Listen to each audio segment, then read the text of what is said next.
So, if anyone is listening, I'm Michael Hale, and what we're here to do today is an interview with one of the artists who's actually contributed material for our STET Arts and Humanities Interdisciplinary Journal. So what we're going to do today is get his information and ask him about the pieces he submitted, and hopefully give you, an ability not just to see the art he's created, but to get to know the person who created it and how you can know where his art is if you want to go find more of it, and how to basically contact him and basically just. Yeah, this is a chance for him to basically strut his stuff and basically brag about himself a little bit. So take it away. What can you introduce yourself? Tell us about yourself. Yeah, my name's Nicolas Williams. I go by Deadlocks. It's my artist name. Can you spell that out? Deadlocc, 2 C's with the S at the end. That's how I rep. Excellent. Thank you. So how did you get involved? Why art? Why is this something that's a passion for you? Long story. Well, I'll make it short. Anyway, I was in the Marine Corps before, that was right for, after I got out of high school.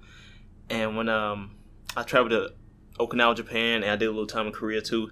And I saw their art and their culture over there, and I fell in love with it. And I did a little time in California too, and I saw a lot of, I would say, Tex-Mex art for us. But, I like Mexican art too. I do a lot of Day of the Dead masks. So when I got back to Texas, I was going to go to the health field, but that didn't work out. I hurt my back in the Marine Corps, and when I went to the paramedic program, whatever, I really hurt my back trying to lift up a stretcher. So I was like, what else can I do? And I went back to my roots. I know I can do art, and I've been doing it ever since. So what kind of art how has your art evolved? Did it start as one? Did you start doing certain kinds of pieces that you still do today, or have you experimented or dabbled? I would say it's kind of a blend of all what you just said. I started off with just the basic fundamentals, but I do experiment with everything else. Whatever, if a show is coming up, let's say it's a Day of Dead show or a heart show, or say the theme is birds, cats, and skulls, I'll adapt myself to that artwork. It's just the way I work. Now, a lot of senior artists have told me, my work is good, but I do need to narrow it down to a certain style, because I can do painting, I can do printmaking, I can do digital art, I can do photography, I can do regular illustration, you name it. I can even do sculpture, but I look down upon it. So not knocking on the sculptures, but it's just not my cup of tea. So what about your time at UTA? How has that helped you? What has that helped you with as an artist, as opposed to, say, what you may have already known to do? When we've talked in the past, you've mentioned doing things involving shows.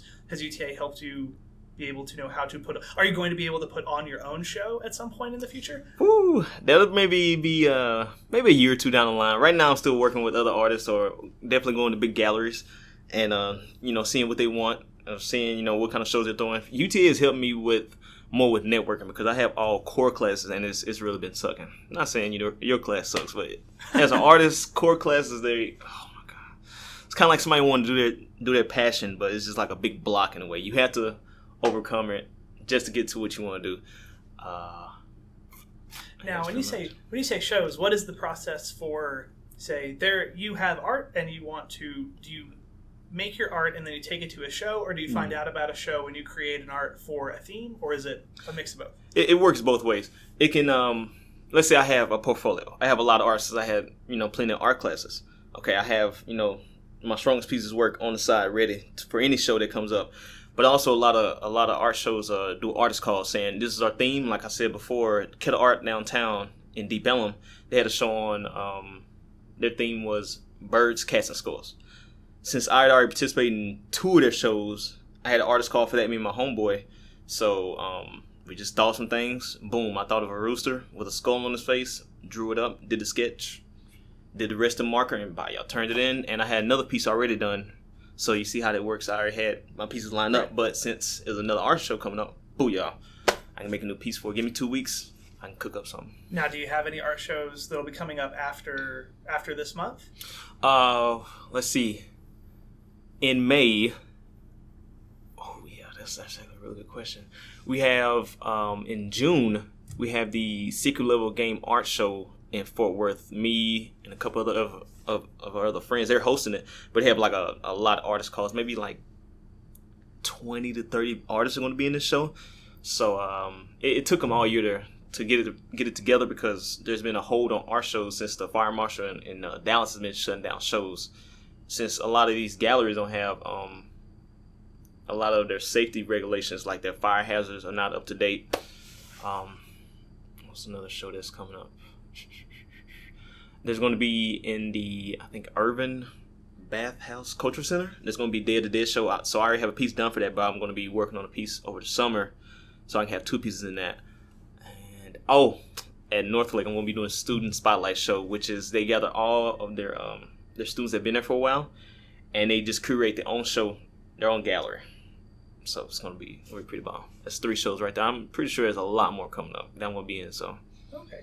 Now, we got to speak a little bit last week, and you mentioned that something very exciting had happened at one of these shows, which was someone had actually bought one of your pieces. Yes. At the DCCCD, their colleges, it's 8 of them, Northlake, El Central, blah, blah, blah.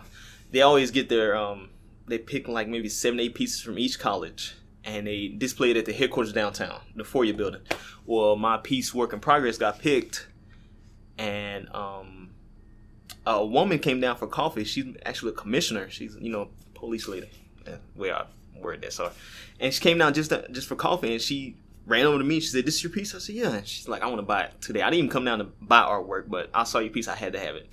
Took me upstairs, wrote a check. So that piece is going to be on display until maybe the end of fall, maybe. And then after that, it's going to the woman's house, so. And so if anyone who's listening, you're actually able to see that piece not only through the gallery, but actually as our cover. That's the piece that we're using to literally promote STET for this 4th volume for the 2017 year. Now, can you explain your process of making that? What went into that? Because I was able to see that piece, and I immediately thought, this is fantastic. More people need to see this. And I'm glad that somebody else saw that and wanted to buy it. But what can you give us any insight into the making of that piece? There's this website called 500pics.com. It's a website for photographers. At the time, I had to come up with a self-portrait for photography too. This is, I think, last fall. So I was looking through their website, and this guy named Sebastian Del Grosso, he had a tutorial on how to do that same process. And I guess a lot of people didn't know how to do it. It's pretty complicated tutorial. But it took me 3 days to do it. So basically, you take a picture of yourself. For me, I took a picture of myself 3 times on a white background. Then I went into Photoshop. That's where I did most of my heavy post work. Took the quick selection tool, which is a tool that selects how many pixels in this certain radius. Took those out, highlighted myself those 3 pictures, printed them out on a piece of paper, each individual sheet. And the piece of paper had a 90% white opacity layer on it. So the paper was white, but you can still see a faint picture of me. So I took it out, drew on top of it with like a 3B pencil, and then scanned it back in. After that, I put them back on top of the original pictures that was on Photoshop, and then I just started erasing. So that's how you got the process of me, but you also have these sketch lines, and you also have like bits of me being erased. And it looks like on the picture, the 2 on the side are giving themselves away so they can form the one in the middle. And obviously, the other thing, everyone who listens to this should go and look at the entire piece, the full piece. So if you go to the table of contents, you'll be able to look at the full piece, which is called Work in Progress. Yes. So don't just limit yourself to the cover, because that is literally only a portion of the entire piece, which you have to see the entire thing in context to make sure that you are able to fully absorb how just amazing it is. Now, that's only one of 5 pieces that you submitted. Can you tell us anything else about the other pieces you submitted? If there's anything interesting about any of them, so people can. So when they go into the table of contents and they click and they see your name and they see these pieces, they can connect something to what you'll share with them to when they look at that piece, or if they've already seen it, that they realize that maybe there's something more to it that they already knew about. Okay. Let's start with my. Start with drawings then. The next drawing should be, I think it's called a portrait of Chief Waking Dawn, or it's something like that. But it's basically a giant rooster. He has a Indian style portrait. I've always been into Native American culture. I've always been to their drawings or their artwork. I especially love their old school portraits, black and white with their giant headdresses on. And so I did that piece for the Birds, Skulls, and Cats show.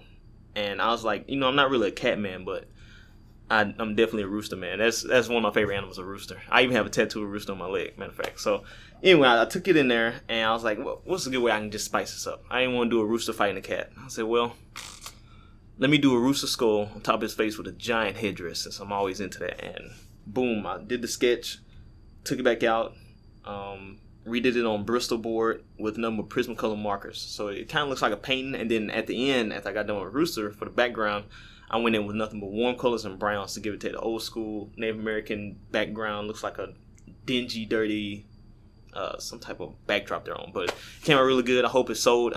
It's going to be on display till May 5th at the Kettle Art Gallery. Let's see. The next one, I think we're going into photography now. The other one was, it was a picture of an orange. I can't remember the title of it. Do you remember? I think it's Aftermath. That's it. It's a picture of an orange. And there's another picture, it's another orange on the side, but it's been eaten. The funny story is I was shooting in one of my friend's house, and we had to have a photo shoot of apples and oranges. So I just picked nothing but oranges. And since I know a little about color theory, blue and orange they're always going to fight for your attention. So I actually got hungry, and I had my orange on me, and I was like, okay, let me cut it in half. I ate the other half. I put it down on, just a piece of nice wood I got from Michael's. And I started shooting it, and then my friend grabs the piece I ate and throws in the picture with these blue napkins I bought, and booyah, it worked. I got so much praise on that picture. That was an awesome one. And then, let's see, going on to, I think it was a portrait of Jaden indoors EP. So I was going to use it as an album cover, but that was also for my photography 3 class along with Aftermath. So for that one, me and Jaden, he's a musician down in Deep Ellum, and I told him I want to do a photo shoot with him for environmental portraiture, which is basically catching somebody in their environment. If I want to catch a picture of Michael teaching in the class or him writing stuff down, doing, basically professor work, that'd be environmental portraiture. But since Jaden a musician, I said, let's do a shot in Deep Ellum. So we met by, I think it's called Sparkling Donuts, that place in Deep Ellum where it's like this giant line, all these people eating donuts, whatever. We met by there, and I noticed that I couldn't plug up my equipment because all the ports were locked. So he says, I have an idea. He takes me around the corner to this record store. It's like a thrift store, record store. I forgot the name of the place, but the owner's awesome. We go in there. We set up in the back. They have like this little red, they have those giant lines. Right. And the little red velvet thing. They had one of those to cut us off. So we cut ourselves off in the back. I set up my giant light, my softbox. We started shooting. People started gathering around. They're like, oh, what's going on? I even had an old school photographer who did film come up. And he's like, man, what are you doing? I was like, hell, man, you been in this game longer than me. He's like, I just do film. So it came out great, man. My professor loved that shot. It's probably like the best shot I did all semester. Man, I'm not even done shooting. So, what's the last one? I think the last one I did was the arms. It was, I keep forgetting the name of my titles there. Some of them are very old. This one was done in like 2015. And it was for digital images. This is when I first got into art. Or got back into art. So these are my first courses, digital imaging, graphic design, blah, blah, blah. And it was for a poem. We all had to do a digital image for a poem. So I said to myself, I read my poem, and it was about a guy loving a woman so much, but she hurt him. He basically loved her like a rose, but the thorns were cutting him. So I said, I went out there to Kroger's, got me some roses, took the pictures, blah, blah, blah, with my arms. Went back in over, it took me like all spring break to do this shot. Went back in, did the digital blood, made the rose look all glossy, fancy, look like glass, and then made the grass black, and booyah, I put in an art show, and that was it. So that piece is actually going back to my house. I haven't put in any more shows after that, but now what is not to interrupt you, but what's the name of that poem?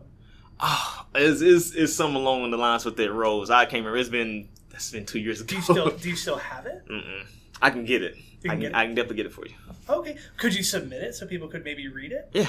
Okay. So what should happen then is... the thing is, though, not to interrupt, that's not my poem. So, I don't do poetry. Okay. They is kind of like what you're doing. The students from one side of the school submit poetry, and then they got students from digital imaging to do the picture work for it. So I got all excited. But see, that's the interesting thing about a lot of art, and a lot of what you've been talking about is that there is, so especially the art you do, all of it seems like it is in some way collaborative. Either you work with someone else, or someone else is a model that you work with. Yes, for a lot of photography, yes, I'm going to be using models. But most of the time when I'm drawing something, it's gonna be just me. But definitely what I've been doing lately since I got into the Kettle Art Gallery, they had a portfolio review up there, and he said one of your best styles is you do a lot of good photography and you do a lot of drawings. Why don't you incorporate them together? So that's what I've been doing recently. If I take a good picture of somebody, booyah, I always end up drawing it anyway. So that's been working out for me. Cool. So one of the last things that I'm interested in is just what is art for you in the large, maybe too deep for an immediate question. I'm just curious, like what does art fulfill for you, and why have you stuck with it? Obviously, this is something that you've carried with you out. So you had your military experience, and then when that was through, which obviously thank you for that.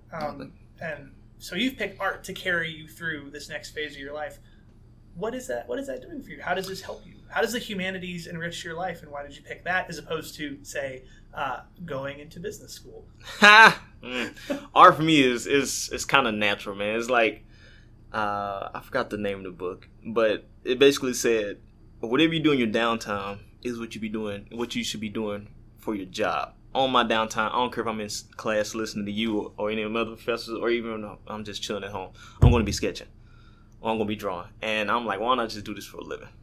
Whatever I'm on the road, I'm thinking of photo shoots, I'm thinking of drawing these things, whatever. It's like my mind just revolves around it.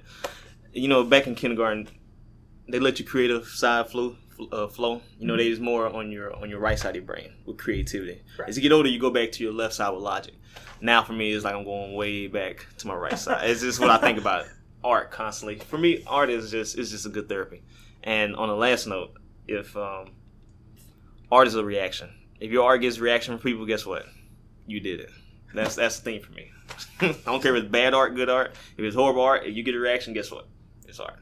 Excellent. So now, how can people find more of your art online? How can people contact you? Do you have a social media handle you can share? Yes. Just follow me on Instagram. Just Deadlocks, DEADLOCCS. I'm going to have my website by the end of by mid-May, hopefully May 12th. That's the end of my portfolio class. I have my business cards website. I am sorry, guys. I've been slacking.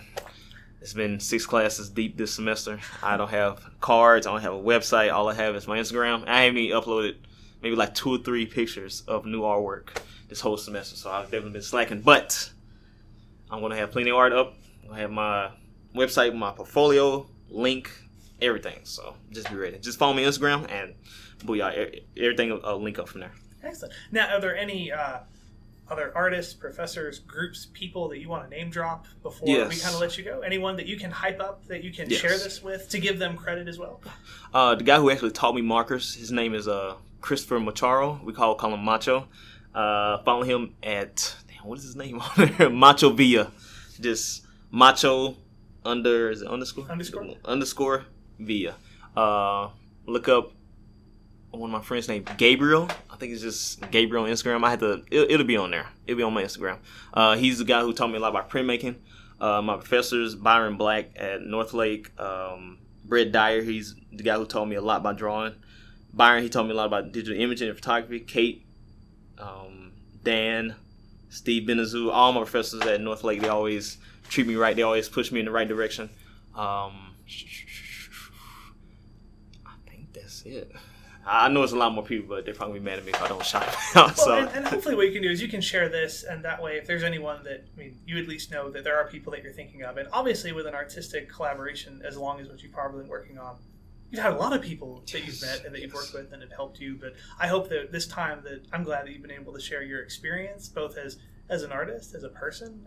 I've been very glad to get to know you as one of my students, but I've been very glad for the art that you've contributed to enrich not only our journal, but the other people who will also contribute and read. I know, for example, your art in particular has been very, very important for some people to go from being, I don't know what this journal is, to holy crap, that is amazing, that is so good. I want to do. Can I contribute to the same venue? So really, yes, your art is very spectacular. I'm very glad to have been able to share it with other people. Thank you for creating it. Thank you for the service you gave. Thank you for your time here at UTA, and thank you for doing this interview. I'm just a humble man, but thank you. Thank you so much.